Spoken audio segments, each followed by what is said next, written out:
Βεβαίως. Να τη θεωρήσει είναι το χθεσινό. Βέβαια, ναι, το χθεσινό το βίντεο.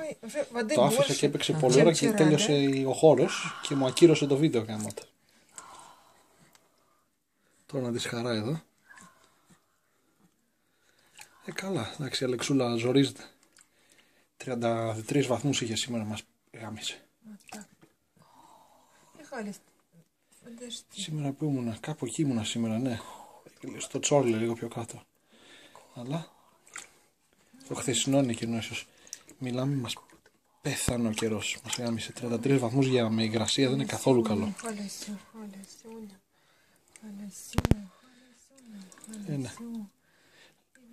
Μπίτι. Χαλαρός μου θελάκης, χαλαρός. Ой-ой-ой, тут у нас и слюни. Άλλο δεν έχει τίποτα. Κοίταξε.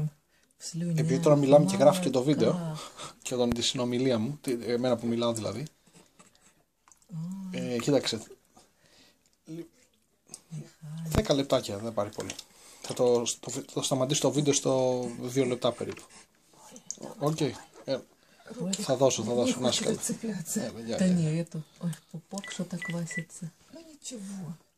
А что теперь делать? Уже у нас отвалился пупок, да, Михалис? Ой, так подушечка у нас. Водичку эту не пей. А то что-то он так. Да нет.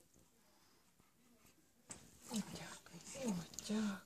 И вот так, и вот так. Под мышками вот так. И вот так, и вот так. Ой, да, Колясё? Вот мы сразу все притихаем, да? Притихаем. Нам Халясё